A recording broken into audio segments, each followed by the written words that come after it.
سرورا شاہ کریمہ دستگیرہ اشرفا. نہ تو سستا نہ تو مہنگا نگینا کام کرتا ہے. یہی کام نیچے بیٹھ کے بھی کر سکتا ہوں، یہی کام کرسی پر بیٹھ کے بھی، یہی کام مائک پر جا کے. پوری دنیا آپ کو دیکھ رہی ہے شہبازیہ چینل کے حوالے سے. دنیا کے 100 سے زیادہ ملکوں میں آپ کو دیکھا جائے گا، اور اگر اخلاص ہے تو پھر آپ کو دیکھنے والوں کو بھی دیکھا جائے گا. میں نعت کا شعر پڑھتا ہوں، کچھ کرنا نہیں ہے، بیٹھے بیٹھے صرف سبحان اللہ کہنا ہے، تاکہ پھر بعد میں کوئی آپ کی آواز کو سنے، وہ سبحان اللہ کہے، تو آج کے آپ کے سبحان اللہ کہنے کا ثواب بعد میں بھی آپ کو ملتا رہے. نہ تو سستا نہ تو مہنگا نگینا کام کرتا ہے. کچھ کام نہیں ہے، صرف سبحان اللہ کہنا ہے. آپ نے اپنی عادت بنا لی ہوگی، سبحان اللہ ہر اچھے موڑ پر کہنے کی عادت بنا لی ہوگی. آپ کو معلوم ہے وہ بغداد شریف میں سمندر کنارے ایک بزرگ تھے، اس میں ایک بچھو ڈوب رہا تھا. اسے یوں اٹھایا کہ ڈوبنے سے بچ جائے، اسے یوں اٹھا کے باہر کرنا چاہا، اس بچھو نے ڈنک مار دیا، انگلیوں میں سوجن پیدا ہوئی، تکلیف زیادہ ہوئی، اسے چھوڑ دیا، پھر وہ ڈوبنے لگا. تو وہ بزرگ پھر آگے بڑھے. مرید نے کہا حضور رہنے دیں، یہ آپ کو تکلیف پہنچا رہا ہے، ایذا پہنچا رہا ہے. کوئی بات نہیں. پھر اسے اٹھایا، اس نے پھر ڈنک مار دیا، آپ نے اسے پھر چھوڑ دیا. بچھو پھر اندر ہچکیاں لے رہا تھا، آخری سانس لے رہا تھا. یہ اللہ کے ولی تھے، دلوں میں نرمی ہوتی ہے، رحم دل ہوتے ہیں. آگے بڑھے، اپنے بائیں ہاتھ سے اس بچوں کو اٹھا کے باہر کرنا چاہا، اس نے پھر ڈنک مار دیا. تو مرید نے کہا کہ حضور بار بار آپ بچھو کو نکالنا چاہتے ہیں اور وہ بار بار آپ کو ڈنک مار رہا ہے، اسے چھوڑ دیں، اسے ڈوبنے دیں. تو اس اللہ کے ولی نے کہا کہ یہ ڈنک مارنا اس کی عادت ہے، اگر یہ اپنی عادت سے مجبور ہے تو میں بھی کسی کو مشکل سے نکالنے کی عادت جانتا ہوں، میں بھی اپنی عادت سے مجبور ہوں. ہاں؟ آپ کو بھی بڑی پیاری عادت مل گئی ہے نعت سن کر کے سبحان اللہ کہنے کی، اللہ کی پاکی بیان کرنے کی. یہ سب کے حصے میں یہ نعمت نہیں آتی ہے. عہدے مل جاتے ہیں لیکن سبحان اللہ کہنے کی توفیق نہیں ہوتی ہے. وزیر اعظم کی کرسی مل جاتی ہے لیکن اللہ کو پاک کہنے کی توفیق نہیں ملتی ہے. یہ نعمت ہم جیسے فقیروں کے حصے میں آئی ہے. میں مصرع پڑھتا ہوں، نہ تو مہنگا نہ تو سستا نگینا کام کرتا ہے. خالی اپنی آواز کو اس علاقے کی گرد و نواح کی زمین تک پہنچا دیں جہاں ہمارے اور آپ کے اجداد اپنی قبر میں یہاں کی مٹی اوڑھ کے لیٹے ہوئے ہیں. خوش ہو جائیں کہ میری اولادیں میری بخشش کا سامان جمع کر رہی ہیں. ذرا ہاتھوں کو اٹھا کے بولیں سبحان اللہ. اس کا فیض آپ کے ماں باپ کو اللہ عطا فرما دے. پھر سے بولیں، پھر سے بولیں. نہ تو سستا نہ تو مہنگا نگینا کام کرتا ہے، فقط عشق شہنشاہ مدینہ کام کرتا ہے. اور دلہنیں آج بھی سسرال میں اپنی مہکتی ہیں، رسول اللہ کا اب بھی پسینہ کام کرتا ہے. دلہنیں آج بھی سسرال میں اپنی مہکتی ہیں، رسول اللہ کا اب بھی پسینہ کام کرتا ہے. جو لوگ آخری صف تک بیٹھے ہوئے ہیں ان تک آواز کلیئر پہنچ رہی ہے؟ ہاتھوں کو اٹھا کے بتائیں. ارے بھائی بہت بہت شکریہ. میں یہ شعر پھر سے پڑھتا ہوں، ذرا ایک آدمی اپنے ہاتھوں کو اٹھا کے زور سے کہہ دے لبیک یا رسول اللہ.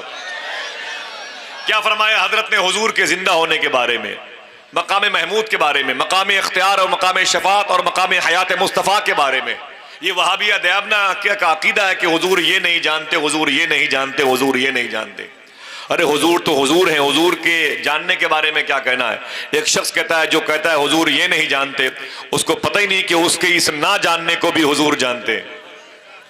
ہاں، یہ گنگو شریف ایک بڑی عظیم زمین ہے جہاں سلسلہ صابریہ چشتیہ کے بڑے عظیم بزرگ ہیں. ان کا نام ہے شیخ عبد القدوس گنگوئی.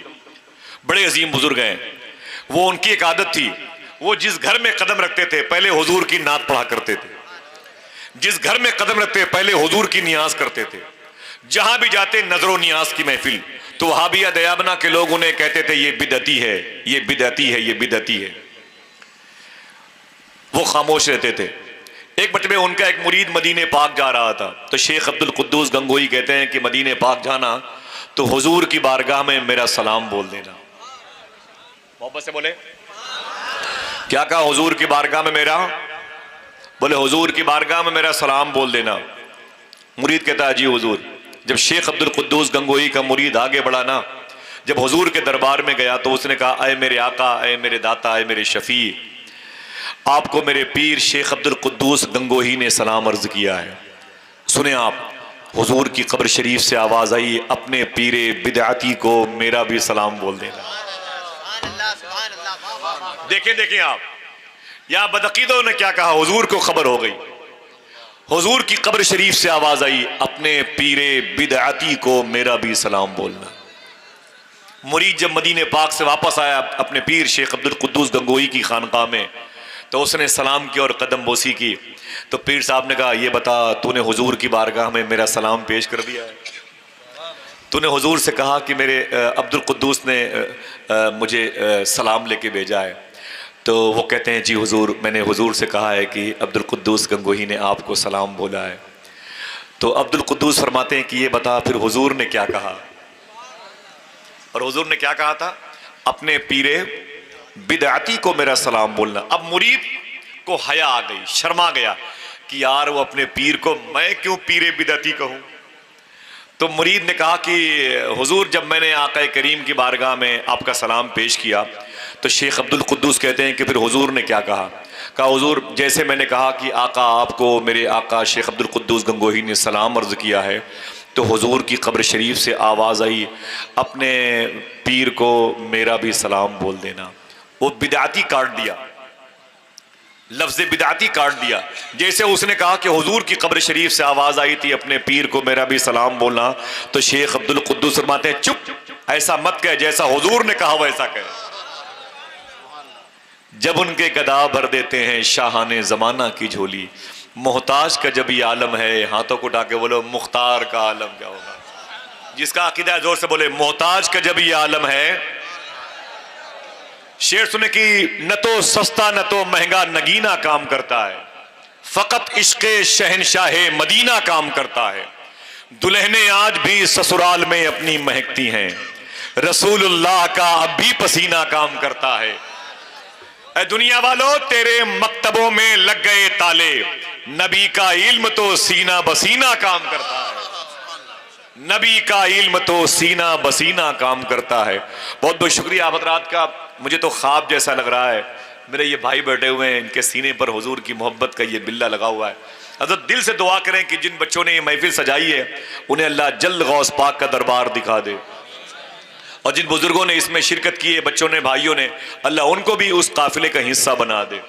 کہیں جانا نہ جانا بغداد شریف ضرور جانا، جائیں گے انشاءاللہ۔ اعلیٰ حضرت سرکار کا نام لیا، پھر غوث پاک کی بات کی حضرت نے۔ میں جب فروری کے اسی مہینے میں بغداد شریف، فروری آخر میں بغداد شریف سے آ رہا تھا، تو رات میں 11 بجے غوث پاک کی بارگاہ سے نکلا نا، تو وہاں کے خادم ہیں، وہ پولیس ڈپارٹمنٹ سروس کرتے ہیں، ان کا نام ہے شیخ ابو علی، پہچانتے ہیں، بڑی محبت فرماتے ہیں۔ شیخ ابو خمرہ ہندی کی مزار شریف پہ رہتے ہیں، ان کی وہاں قیام گاہ ہے، اور غوث پاک کے ہاں وہ خادم ہے پولیس ڈپارٹمنٹ۔ ہم سے بولے کہ آپ ہندوستان کب جاؤ گے؟ ہم سے بولے ہندوستان کب جاؤ گے؟ تو میں نے کہا کہ میں انشاءاللہ العظیم کل نہیں پرسوں میں ہندوستان جاؤں گا اپنی زبان میں۔ تو انہوں نے کہا کہ ہندوستان جانا تو ہندوستان میں ایک مزار شریف ہے، وہاں میرا سلام بولنا۔ دیکھیں حضور آپ کے ہوش اڑ جائیں گے، بولے ہندوستان میں ایک مزار شریف ہے وہاں جا کے میرا سلام بولنا۔ میں نے کہا شیخی وہ صاحب مزار کا نام کیا ہے؟ تو خوش ہو کے بولے انہیں وہاں کے لوگ احمد رضا فاضل بریلوی کہتے ہیں۔ آئے ہائے، خدا کی قسم بتائیں آپ، رب کعبہ کی عظمت کی قسم، بولے کہنا بریلی کے احمد رضا سے آپ کو غوث پاک کے کتے نے سلام بولا ہے۔ میرے دل سے آواز آئی کہاں کھولے ہیں گیسو یار نے، خوشبو کہاں تک ہے۔